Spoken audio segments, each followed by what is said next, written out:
ये हत्या है और 100% व्यवस्थापकों के दोष का परिणाम है। देखिए, छात्रों का मांग किसी भी दृष्टिकोण से अनुचित नहीं है, क्योंकि जहाँ पर 150-200 बच्चे को बैठने की कैपेसिटी है, वहाँ पर 700-800 लड़का कोच के अवगत। अगर इस तरह की घटना अगर यहाँ पटना में घटती है तो 3 की जगह पर 300 की संख्या हो सकती है। कोरोना के बाद वाले शिक्षकों को मैं वास्तविक गुरु के रूप में नहीं देखता हूँ। मैं शिक्षक हूँ, मेरी मानवता कहाँ मर गई? भूमिकाओं का वक्त बिल्कुल भी खत्म हो चुका है, क्योंकि देर हो चुका है। छात्र उत्तेजित है, उत्तेजना सरकार और सिस्टम के खिलाफ है, हालांकि शिक्षक के भी खिलाफ है। दिल्ली हादसे के 6 दिन हो चुके हैं। यूपीएससी की तैयारी कर रहे 3 छात्र के पानी में जल भराव के कारण बेसमेंट में डूबने से मौत हो गई, जिसके खिलाफ देश में कई जगह प्रदर्शन हुए। छात्र का कहना है ये मृत्यु नहीं, ये जो है सिस्टमेटिक हत्या हुई है। इन्हीं विषयों पर हमारे साथ बातचीत करने के लिए कहें तो दरोगा गुरु, और यहाँ से कई दरोगा निकले हैं। गुरु रहमान सर, आपका बहुत बहुत स्वागत है फर्स्ट बार झारखंड। बहुत बहुत धन्यवाद, बहुत बहुत धन्यवाद सर। जिस तरीके से ये घटनाएं हुई है, इस घटनाएं को आप किस तरीके से देख रहे हैं? ये घटना जो हुई है ये हत्या है और 100% व्यवस्थापकों के दोष का परिणाम है। जी सर, 2 दिन पहले हमने रिपोर्टिंग भी किया था। मुसल्लमपुर में ही कुछ छात्र जो हैं इसको लेकर यहाँ पे उत्तेजित थे और प्रोटेस्ट कर रहे थे, उसको लेकर आप क्या कहना चाहेंगे? देखिए, छात्रों का मांग किसी भी दृष्टिकोण से अनुचित नहीं है, क्योंकि जहाँ पर 150-200 बच्चे को बैठने की कैपेसिटी है, वहाँ पर 700-800 लड़का कोच के अवगत एकदम बोरा सब कोच के बैठाइएगा तो निश्चित रूप से इस तरह की घटना होगी। ये तो ईश्वर की असीम अनुकंपा है कि अभी तक कोई घटना उस तरह का नहीं घटा है, लेकिन अगर इस तरह की घटना अगर यहाँ पटना में घटती है तो 3 की जगह पर 300 की संख्या हो सकती है मरने वालों की। भगवान न करे ऐसा हो, क्योंकि हर लोग कोच के लड़का को भीड़ दिखा के एकदम ये एक्सप्रेस, वो एक्सप्रेस, फलाना एक्सप्रेस करके दिखाते हैं। लड़के बेचारे लालच में कहिए या मासूमियत में कहिए वो उनके पास फंस जाते हैं और वो सीढ़ी पर बैठते हैं, कहीं बैठते हैं, और ये गलत है। इसलिए कल माननीय डीएम सर से, माननीय एसएसपी सर से भी मैंने कहा कि 150 से 200 ज़्यादा क्लास नहीं होना चाहिए, और सारी 150 से 200 बच्चों से ज़्यादा क्लास नहीं होना चाहिए। और भले टीचर रात भर दिन भर पढ़ावे, लेकिन 700-800 का बैच किसी भी दृष्टिकोण से उचित नहीं है, क्योंकि कोई भी कभी भी अनहोनी हो सकती है। पटना के ही नामी गिरामी टीचर हैं, काफ़ी नाम फेम है। कक्षा में क्षमता कम होती है, लेकिन विद्यार्थियों को पूरे यहाँ से वहाँ तक दूर तक बैठाया जाता है। गुरुजी कहाँ पे बैठे हुए हैं, बच्चे पीछे में मोटे चश्मे लगा के बैठे हुए हैं। गुरुजी कौन है नहीं है वो भी पता नहीं चलता। किसके बारे में बात बोल रहे हैं आप? अब नामी गिरामी टीचर, हम नाम लेना नहीं चाहेंगे। पटना के मैं भी हूँ, आप भी हैं, उनमें से और भी हैं जो कि ग्लैमराइज कर दिए हैं ज़्यादा कंपटीशन एग्जाम को नहीं, सोशल मीडिया के माध्यम से। बिल्कुल, कोरोना के बाद वाले शिक्षकों को मैं वास्तविक गुरु के रूप में नहीं देखता हूँ, स्पष्ट रूप से।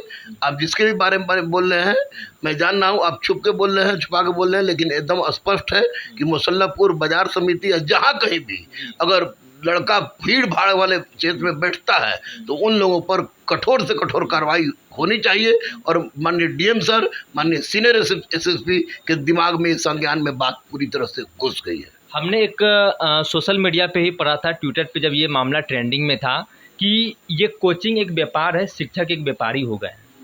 ये क्या, आप पढ़े थे सोशल मीडिया पर, हम तो शुरू से बोल रहे हैं कि आजकल का टीचर दुकानदार हो गया और बच्चे खरीदार हो गए हैं। तो निश्चित रूप से जहाँ पर व्यवसाय का रूप ले ले कोई चीज़ भैया, वहाँ पर अपनत्व और रिश्ता खत्म हो जाती है, और बच्चे शिक्षक के बेटा और बेटी के समान है, और उनके साथ व्यापारीकरण कीजिएगा तो निश्चित रूप से गलत है। ये गलत है, बिल्कुल व्यापार का रूप ले लिया। I am agree with this. Rock coaching में जो घटनाएं हुई है, वहाँ की एक बच्ची ने दिल्ली एमसीडी से शिकायत भी की थी कि लाइब्रेरी में पानी आ जाता है, जिसको लेकर उनकी बात नहीं सुनी गई। 1 नहीं 2 बार शिकायतें की गई और कुछ दिन के बाद ये घटनाएं घट गई। नहीं, तो मैं स्पष्ट रूप से कह रहा हूँ कि दिल्ली में ये सुनियोजित हत्या कहिए तो कम नहीं होगा, और ये सुनियोजित हत्या भारत के किसी क्षेत्र में ना हो, उसके लिए सरकार को सजग होना चाहिए। चाहे कितना भी बड़ा स्टेप क्यों ना हो, सरकार को उठाना चाहिए। 2 दिन पहले, परसों से जांच चल रही है मुसल्लमपुर बिकना पहाड़ी, हमने भी ग्राउंड रिपोर्ट किया था। क्या ये कार्रवाई होती है या बस मुकम्मल के लिए ये कार्रवाई होती है? कल मैं और बहुत सारे शिक्षक डीएम साहब के साथ और सीनियर एसपी के साथ और Patna ADM law and order के साथ, तो कल मेरा दूरदर्शन पर चला भी था, वो लोग साथ हम लोग थे। ये लोग इस बार पूरी तरह से सक्रिय है, और निश्चित रूप से कोई भी किसी में कोताही नहीं होगी। अगर होगी तो निश्चित रूप से वैसा कंप्लेन करने का उन्होंने एक टोल फ्री नंबर भी दे दिया है कि उस पर कॉल कीजिएगा, जहाँ पर वो अचानक औचक छापा पड़ेगा, और ऐसी परिस्थिति में जो भी इस तरह काम करता है उसके विरुद्ध कठोर से कठोर कार्रवाई होगी। कल की अगर बात करें तो हम एक लॉज में गए हुए थे, वहाँ कुछ बच्चों से हमने बातचीत किया और ये हमने देखा है कि जब कोचिंग में कुछ हादसा होता है या फायर की हादसा हुई तो प्रशासन वाले फायर यूनिवर्सिटी खोजने लगते हैं। जब बेसमेंट की समस्या होती है तो सभी संस्थान के बेसमेंट बंद करने लगते हैं। आखिर ये घटना घटने के बाद क्यों होती है जांच? ये पहले क्यों नहीं की जाती है? बिल्डिंग एकदम पतली पतली सी एक साथ है, तार का जाल पूरा बिछा हुआ है, रोड नाम की कोई चीज़ नहीं है। बच्चे को अगर पानी खरीद के ना पिए तो वो बच्चे मर जाए। देखिए, सारा दोष प्रशासन पर थोप देना, मढ़ देना, वो तो उसी तरह की बात हुई कि अपना पिंड छुड़ा लेना। हम शिक्षक हैं और अगर हमारे यहाँ खुला तार है, अगर हमारे यहाँ फायर की व्यवस्था नहीं है, अगर हमारे यहाँ शौचालय की व्यवस्था नहीं है, अगर हमारे यहाँ 200 बच्चों की कैपेसिटी है और उसमें अगर हम 500-600 को बैठा रहे हैं, तो मैं शिक्षक को, मेरी मानवता कहाँ मर गई?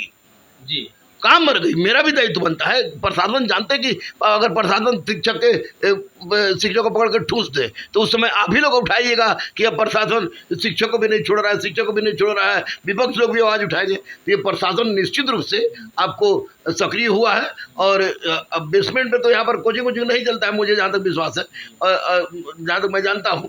और लाइब्रेरी में भी बेसमेंट में नहीं अगर है तो तत्काल प्रभाव से बंद होगा। लेकिन हाँ, भीड़ की समस्या है। या 200 वाला कैपेसिटी पे 700 लड़कों को बैठ के पढ़ते हुए हमने देखा है। आपके संस्थान में व्यवस्था सब कुछ ठीक है? नहीं रहता तो, अगर व्यवस्था ठीक नहीं रहता तो खोले काहे के लिए बैठे रहते?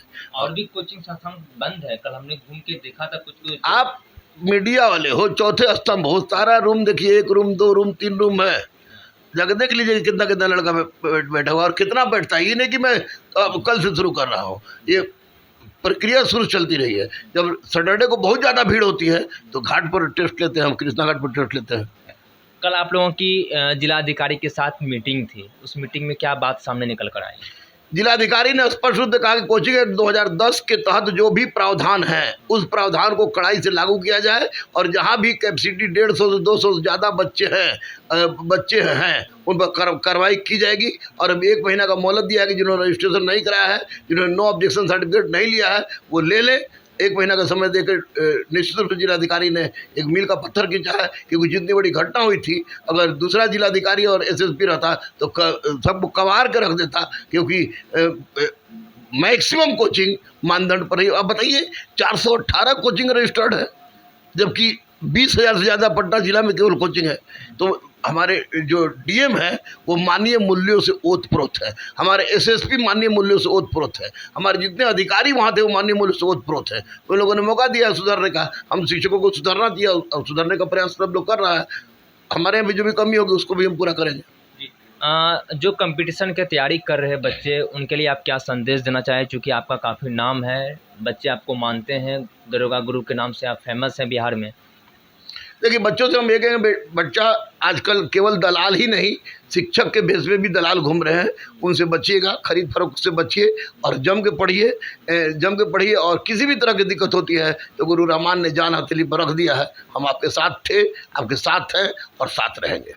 देखिए, आप सुन रहे थे गुरु रहमान सर को, जो कि दरोगा गुरु के नाम से फेमस है बिहार में। इन्होंने साफ तौर पर कहा कि जो जिलाधिकारी की तरफ से जो कदम उठाए गए हैं बहुत ही बेहतर कदम है और हम लोग फुलफिल कर रहे हैं। और 400 मात्र, कितना सर बताया था? 418 मात्र रजिस्ट्रेशन है। जबकि आप जब मुसल्लमपुर, भिकना पहाड़ी जब इस एरिया में घुसेगा तो आपको हर एक बिल्डिंग में कोचिंग संस्थान मिलेगा जिसकी रजिस्टर नहीं है, जिसके ऊपर 1 महीने के अंदर में अगर वो फुलफिल नहीं कर पाएंगे सरकार की शर्तों को तो उनके ऊपर कार्रवाई होगी। और जो नए विद्यार्थी हैं और जो कंपटीशन की तैयारी कर रहे हैं, इनका साफ तौर पर कहना है कि वो डटे रहे, लगे रहे। और गुरु रहमान का सख्त संदेश, अगर विद्यार्थी को कुछ होता है तो उनके लिए हम हमेशा दिन रात खड़े रहेंगे। बहरहाल इस खंड में इतना ही। आगे की अपडेट के लिए आप बने रहिए फर्स्ट बिहार झारखंड पर। मैं सदन सिंह, पटना। ये लो, मुंह मीठा करो, आज मैंने अपना जॉब छोड़ दिया, अब हम पूर्णिया वापस जाएंगे। जॉब छोड़ दिया है? मतलब ये घर कैसे चलेगा? हम करेंगे क्या? और माँ बाबूजी क्या बोलेंगे? इसलिए मैं एक और मिठाई का डब्बा लाया, अपने बिजनेस के लिए लोन अप्रूव हो गया। अरे लोन अप्रूव हो गया वो तो ठीक है, लेकिन पूर्णिया में हम रहेंगे कहाँ? अपना घर भी तो नहीं है वहाँ। इसलिए तो एक और मिठाई का डब्बा अलग से लाया हूँ। हमने पूर्णिया में घर ले लिया है, पूर्णिया के ई होम्स पैनोरमा में। पूर्णिया में पैनोरमा ग्रुप लेकर आए हैं ई होम्स पैनोरमा। बड़ा घर, आलीशान जिंदगी और अत्याधुनिक सुविधाओं के संग। अरे अब क्यों मुंह मीठा करवा रही हो? क्योंकि हम घर वापसी जो कर रहे हैं। घर वापसी की खुशी। पूर्णिया में ई होम्स पैनोरामा के संग। E Homes Panorama, luxurious lifestyle redefined.